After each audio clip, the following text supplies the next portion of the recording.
चलिए आज समझते हैं मनी मार्केट फंड को।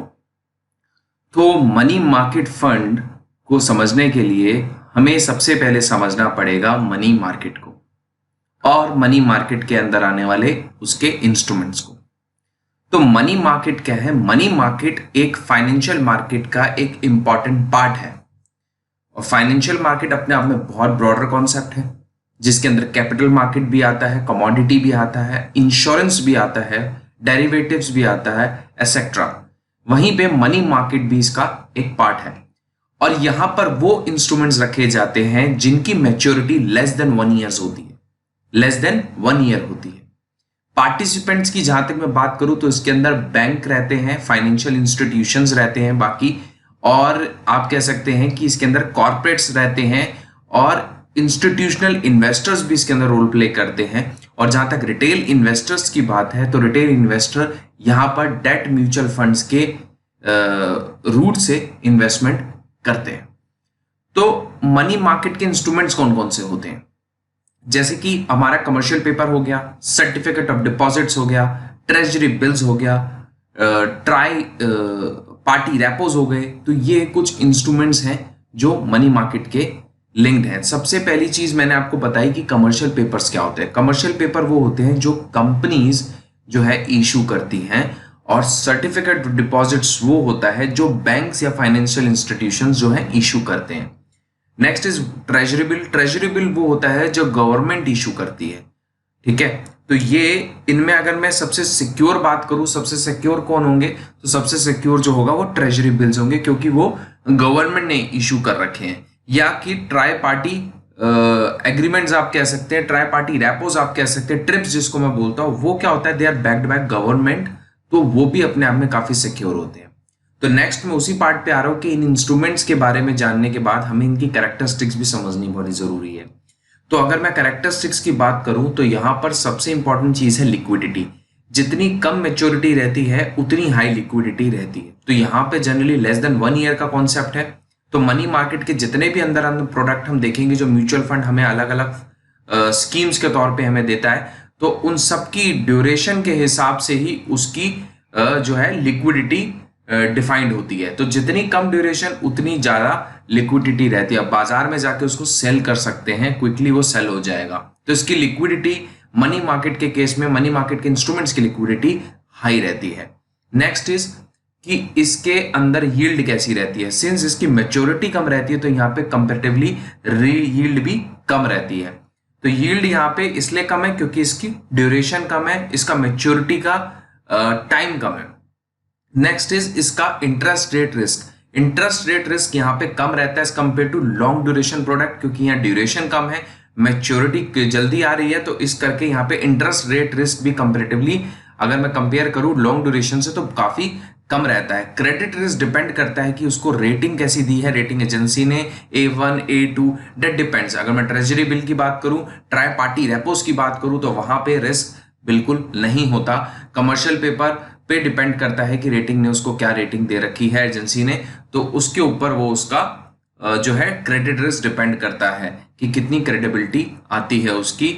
और नेक्स्ट जो चीज मैं यहाँ पे डिस्कस करना चाहूंगा वो मैं डिस्कस करना चाहूंगा कि म्यूचुअल फंड किस तरीके से जो है इन इंस्ट्रूमेंट्स को हमें स्कीम्स में प्रोवाइड कराते हैं। जैसे कि आपने देखा होगा ओवरनाइट फंड्स आजकल बहुत पिछले 1-2 सालों में आए हैं ओवरनाइट फंड्स। तो ओवरनाइट फंड्स वो होते हैं जो एक दिन के मैच्योरिटी के पेपर जिसके अंदर लिए जाते हैं। नॉर्मली बैंक टू बैंक लेंडिंग्स होती हैं इसके अंदर, तो उसको ओवरनाइट फंड बोला जाता है। फिर आता है लिक्विड फंड। जो लिक्विड फंड में अब आजकल आपने देखा होगा 7 दिन का एग्जिट लोड लग गया। तो लिक्विड फंड्स वो होते हैं जहां पे आप पैसे को पार्क करते हैं, जहां आपको लिक्विडिटी बड़ी हाई चाहिए और आपको पैसा सिक्योर चाहिए। तो लिक्विडिटी के अंदर वो इंस्ट्रूमेंट्स जो 91 डेज तक के इंस्ट्रूमेंट्स हम लेते हैं, मतलब वो इंस्ट्रूमेंट जिनकी मैच्योरिटी 91 डेज से पहले की है वो लिक्विड के अंदर मैं लूंगा जनरली। और शॉर्ट, उसके बाद आता है ultra short duration. Ultra short duration funds वो होते हैं जिसके अंदर फंड मैनेजर अपना जो पोर्टफोलियो डिजाइन करता है वो इस हिसाब से डिजाइन करता है, ऐसे इंस्ट्रूमेंट्स पिक करता है जिस वजह से मेरा मैक्रोले ड्यूरेशन जो है 3 से 6 महीने का बन जाए पूरे पोर्टफोलियो का। उसके बाद आता है लो ड्यूरेशन फंड। लो ड्यूरेशन फंड में फंड मैनेजर की अप्रोच ये रहती है कि मैं इस तरीके से अपने पोर्टफोलियो को मैनेज करूं ताकि मेरा पोर्टफोलियो का जो मैक्रोले ड्यूरेशन है पूरे ओवरऑल पोर्टफोलियो का वो कितना है 6 से 12 महीने का।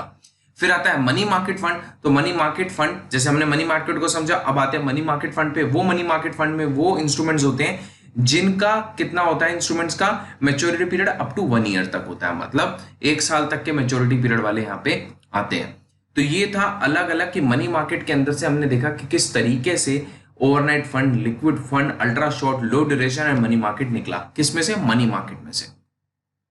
अब बात ये आती है, यहाँ पे स्क्रीन पे आप परफॉर्मेंस देख रहे होंगे, तो परफॉर्मेंस अगर आप देख रहे हैं तो परफॉर्मेंस में एक चीज नोट कर रहे होंगे, 2019 में लो ड्यूरेशन जो है वो कंपैरेटिवली कम है। बट देखने वाली बात यहाँ पे ये है कि जो रिटर्न दी है, क्योंकि ये रिटर्न जो है ये एवरेज एनुअल रिटर्न है पिछले 5 सालों की, और इस रिटर्न में अगर आप देखेंगे तो मनी मार्केट काफी कंसिस्टेंट रहा है और काफी हद तक ये लिक्विड के आसपास ही रिटर्न जनरेट करता है। अच्छा, लो ड्यूरेशन मनी मार्केट से या लिक्विड से इतनी ज्यादा रिटर्न ऊपर नीचे, मतलब फ्लक्चुएशंस इतनी इसलिए हैं लो ड्यूरेशन के एज कंपेयर टू, अगर मैं करूं लो ड्यूरेशन का कंपैरिजन किसे करूं, मैं कंपैरिजन करूं अपना मनी मार्केट के लिक्विड से, क्योंकि इसमें वॉलेटिलिटी बड़ी हाई रहती है। Low duration as compare to your money market और लिक्विड काफी वॉलेटाइल रहता है। नेक्स्ट चार्ट में आप देख सकते हैं जहां पे मैंने वॉलेटिलिटी को स्टैंडर्ड डेविएशन के पॉइंट से समझाने की कोशिश करी है, जहां मैंने annual averaging of standard deviation ले रखी है, जहां पे आप क्लियरली देख सकते हैं कि किस तरीके से जो है लो ड्यूरेशन कितना हाई वॉलेटाइल है as compare to your money market and liquid. Now point is कि इसकी टैक्सेशन कैसे रहती है। तो मनी मार्केट फंड्स की जो टैक्सेशन होती है खास करके, तो इनके अंदर 2 तरीके की टैक्सेबिलिटी रहेगी। एक ये कि अगर आपने किसी इंस्ट्रूमेंट को 3 साल से पहले बेच दिया तो आपको शॉर्ट टर्म कैपिटल गेन होगा, और उस शॉर्ट टर्म कैपिटल गेन को आप अपनी इनकम में इंक्लूड करेंगे और अपनी टैक्सेबल जो भी आपका स्लैब रेट है उसके हिसाब से आप उसकी पेमेंट करेंगे, अपनी स्लैब रेट के हिसाब से शॉर्ट टर्म कैपिटल गेन में। अगर आपने 3 साल के बाद इसको बेचा तो आपको लॉन्ग टर्म कैपिटल गेन होता है। अब लॉन्ग टर्म कैपिटल गेन में आप टैक्स कितना पे करेंगे? 20% पोस्ट इंडेक्सेशन आप टैक्स पे करेंगे, 20% योर पोस्ट इंडेक्सेशन। और अगर आपको कंपनी जो है एएमसी डिविडेंड पे करती है तो डिविडेंड के केस में यहाँ डीडीटी अब नहीं लगता, बट वो डिविडेंड आपकी इनकम में इंक्लूड हो जाएगा और आपको स्लैब रेट के हिसाब से उसकी पेमेंट जो है करनी पड़ेगी। तो ये था टैक्सेशन का कि एक जगह आपका स्लैब रेट में हो जाएगा शॉर्ट टर्म में, और लॉन्ग टर्म में अगर आपको गेन होता है तो वो आपका 20% पोस्ट इंडेक्सेशन आपको पे करना पड़ेगा। डिविडेंड पे कोई डीडीटी नहीं लगेगा, डिविडेंड अगर जो आता है इनकम में इंक्लूड हो जाएगा एंड देन आपको उसके ऊपर स्लैब रेट के हिसाब से पेमेंट करनी है। नेक्स्ट पॉइंट जो है कि आप इस पे इन्वेस्ट करें या ना करें। देखो, आप इसमें कब इन्वेस्ट करें ये बड़ा इंपॉर्टेंट पॉइंट है समझने का। अगर आपका सिनेरियो पार्क करने का है पैसे को कम से कम 1 साल के लिए, तो मनी मार्केट फंड आपके लिए बहुत बढ़िया है। तो मनी मार्केट फंड उस केस में बढ़िया है जहां आपने 1 साल तक, कम से कम 1 साल, ये नहीं आपको 2 महीने 3 महीने के लिए पैसा पार्क करना, तो आप यहां मत करिए। मेरा मानना है आप इसको तभी पार्क करें जब कम से कम 1 साल से ऊपर से 1 से 2 साल तक के टेन्योर का पैसा आपको पार्क करना, तो मनी मार्केट आपके लिए बेहतर ऑप्शन है, प्रोवाइडेड आप ध्यान देके ये देखें कि इसके अंदर जो पेपर है उन पेपर की क्वालिटी क्या है। ठीक है, खास करके कमर्शियल पेपर की रेटिंग चेक करें, ये सब चीजें आपको खुद करनी पड़ेंगी। और आप रिटर्न्स जो है वो इतने प्लेटफॉर्म्स दे रखी है, आप चेक कर सकते हैं, खासा फर्क नहीं आएगा यहाँ रिटर्न्स पे अलग अलग म्यूचुअल फंड्स में। आप चेक करेंगे तो ऑलमोस्ट जो है सबकी रिटर्न्स जो खास पास पास ही आएंगी मनी मार्केट की ज्यादा, और लिक्विड से थोड़ा ज्यादा ही रिटर्न जनरेट करके ये आपको देता है। तो एज कंपेयर टू उसको पैसे को अगर आपने पार्क करना है और 1 साल से ज्यादा आपके पास टाइम है तो आप मनी मार्केट को देख सकते हैं। तो अगर आपको वीडियो पसंद आई होगी तो चैनल को जरूर सब्सक्राइब करें, बेल आइकन को प्रेस करें और कमेंट में अपनी राय जरूर दें और ये बताएं कि अगली वीडियो मैं किसके ऊपर बनाऊं। ठीक है, मिलते हैं, थैंक्स फॉर वॉचिंग।